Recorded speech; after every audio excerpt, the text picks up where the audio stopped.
morning all of you. Chapter 2, 5-year plans in India, long period goals. Second goal, equity. In previous class we discussed about equity and equality or equal distribution or equitable distribution. So in equal distribution, everyone or every individual get same share. Means जो clerk की salary है वही एक doctor की salary है, या जो clerk की सैलरी है वही लेक्चरर की सैलरी है. So equality means when everyone gets same share. Equity means when people get share on the basis of knowledge, skills, experience, etc. When doctor gets 50,000 and compounder gets rupees 10,000. So equity means on the basis of when someone gets share on the basis of knowledge, skills, experience, etc. For example, doctor gets 50,000 and compounder gets 10,000 because of their knowledge and skills. Clear? So in equity, growth serves virtually no purpose in a society where rich tends to richer or where rich tends to become richer and the poor continue to struggle even for essential of life. Or we can say benefits of growth must spread across all sections of the society. ये नहीं कि भाई किसी एक society में या केरल में सबसे ज्यादा बेनिफिट्स दे, सारी के सारे इंडिया में सेम बेनिफिट्स क्या होने चाहिए, प्रोवाइड करने चाहिए. So the distribution of income is equitable. और उसके बाद ही क्या हो सकता है, इनकम का डिस्ट्रीब्यूशन इक्विटेबल हो सकता है कि हर जगह हमने देखा कि भैया किसकी नॉलेज कितना अच्छा है, ये नहीं कुछ एरिया को सिलेक्ट कर लिया बस वहीं पे हम इक्विटी वाली फीलिंग्स ला रहे हैं, इक्विटी वाली बात डाल रहे हैं. तो equity means when someone gets shares on the basis of knowledge, skills and experience. For example, what doctor gets rupees 50,000 and compounder gets rupees 10,000 on the basis of their skills and knowledge.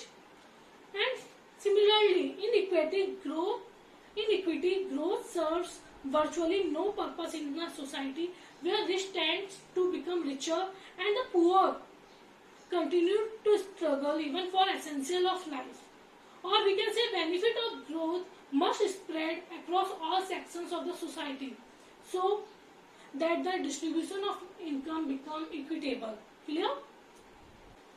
Number third, full employment. Full employment का मतलब नहीं है सबको job मिल गई, पूरे जितने लोग थे इंडिया में उनको जॉब मिल गई, नहीं. Full employment those who are willing to work and able to work are getting work. मतलब जो willing है, मतलब जो इच्छा रख रहे. अब कई लोग हैं जो इच्छा ही नहीं रखते, उन्हें नहीं. जो लोग इच्छा रख रहे कैपेबल है, ये नहीं किसी के हाथ पैर नहीं उससे जबरदस्ती काम करवा रहे, ये भी नहीं. या कोई वर्किंग एज ग्रुप होती है 18+, ये नहीं कि 5 साल के बच्चे को पकड़ लाए, वो चाइल्ड लेबर हो जाएगा. सो full employment means it refers to a situation when all the people who are able to work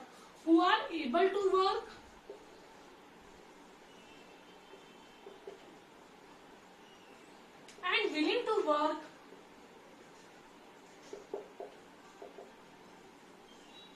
in working age group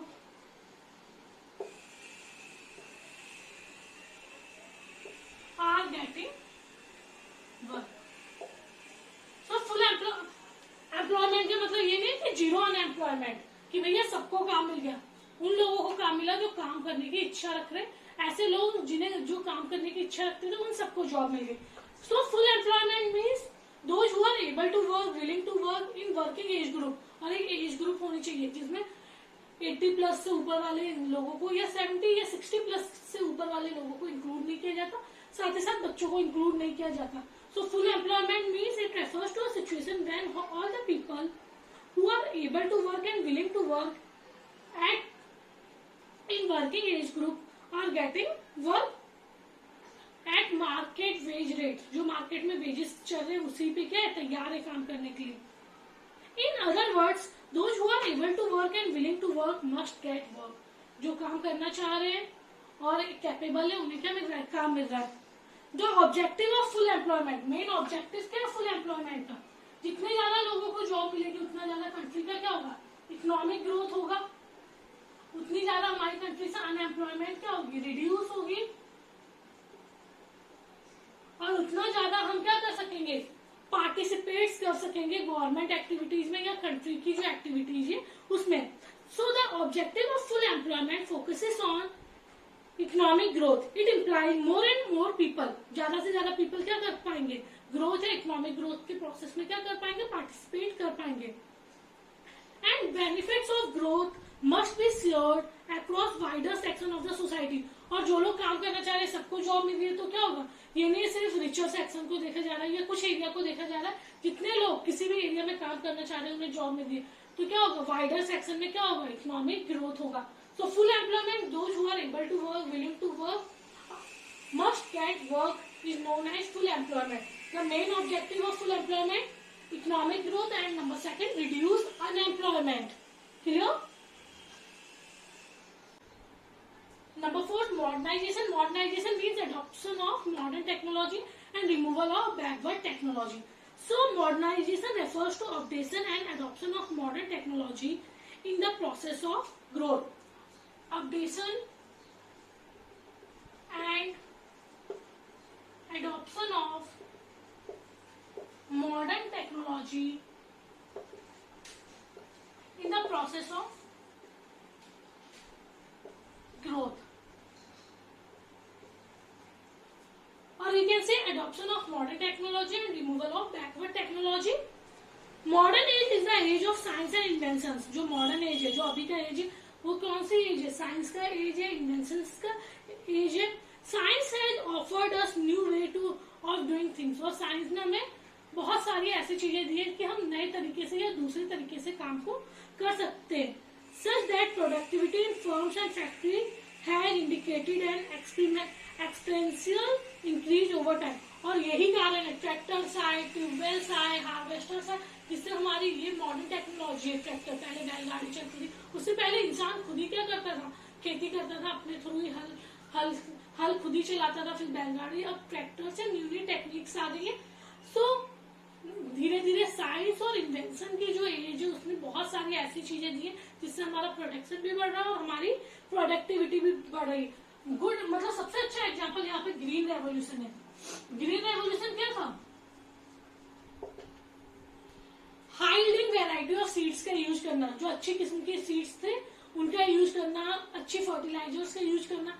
जब अच्छी सीड्स या मॉडर्न सीड्स या मॉडर्न फर्टिलाइजर्स का यूज किया गया तो क्या हो गया, एकदम से हमारा प्रोडक्शन बहुत ज्यादा तेजी से बढ़ गया. तो removal of traditional seeds and adoption of high yielding variety of seeds is known as green revolution. ये सबसे ज्यादा पंजाब और हरियाणा में था. जिससे क्या हुआ था, अचानक से जो हमारा प्रोडक्शन है, चाहे वो व्हीट का हो, चाहे राइस का हो या फूड ग्रेन का प्रोडक्शन, अचानक से दुगना तिगुना हो गया था. ये हम अभी पढ़ेंगे चैप्टर के लास्ट में. So green revolution in Indian agriculture is well known example of how technology can bring about revolutionary changes in output. So green revolution एक अच्छा एग्जाम्पल है कैसे एग्रीकल्चर में मॉडर्न टेक्निक्स का यूज करके प्रोडक्शन को एकदम से क्या कर लिया गया, दुगना तिगना या आउटपुट को एकदम से दुगना तिगना बढ़ा लिया गया. Last long period goal self sufficiency. Self sufficiency means मैं अपने ऊपर डिपेंड हूँ, मुझे किसी और के ऊपर डिपेंड नहीं होना. मतलब मैं डोमेस्टिकली प्रोड्यूस गुड्स, जो इंडिया है वो अपने गुड्स पे डिपेंड है, वो दूसरों के गुड्स पे डिपेंड नहीं है. वो सेल्फ सफिशिएंट हो जाना मतलब दूसरों या फॉरेन कंट्रीज पे डिपेंड ना रहकर अपने ऊपर ही डिपेंड होना. So self sufficiency means dependence on domestically produce goods specially in food grains. Dependence on domestically मतलब जो अपनी कंट्री में प्रोड्यूस हो रहा है, domestically produce goods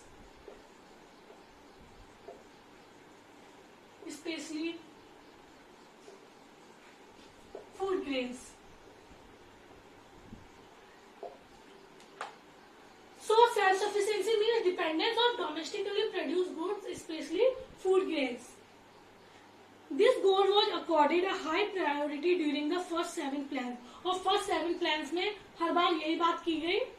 total 12 plans थे और 7 प्लान में यही बात की गई कि भाई हमें सेल्फ सफिशिएंसी चाहिए. हम बाहर या फॉरेन कंट्रीज पे कम डिपेंड हो और अपनी कंट्रीज पे ही ज्यादा डिपेंड हो, क्योंकि बार बार वॉर के खतरे रहते हैं. जैसे हम चाइना के ऊपर फुली डिपेंड थे इलेक्ट्रॉनिक्स के मामले में, एप्स के मामले में, और अब क्या हुआ, एकदम से चाइना के एप्स वगैरह हमने बैन कर दी या चाइना से हमारे रिलेशन, तो क्या हो गया, हमारे रिलेशन खराब हो गए, तो हमें भी दिक्कतें तो हुई है हमें भी।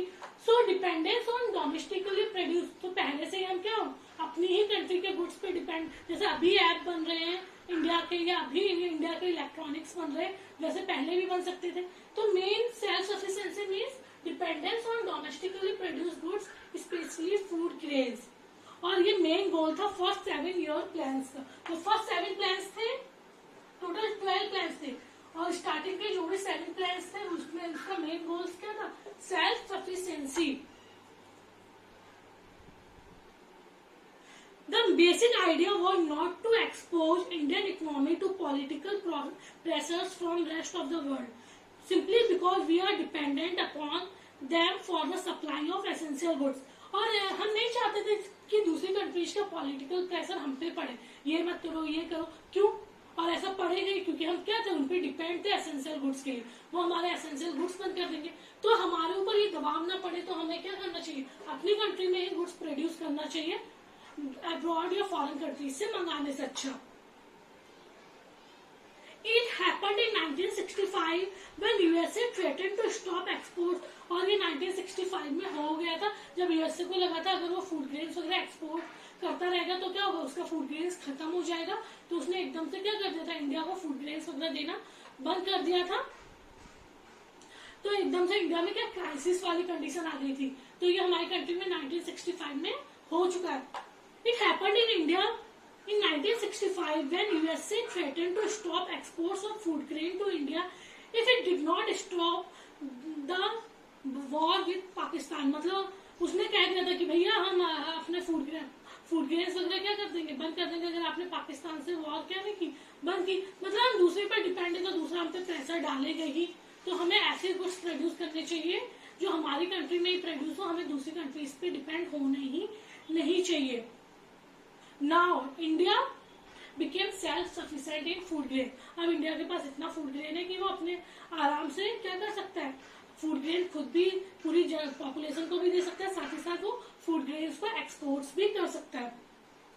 So self sufficiency means dependence on domestically produce goods specially in food grains rather than dependence on the rest of the world। Clear all of you?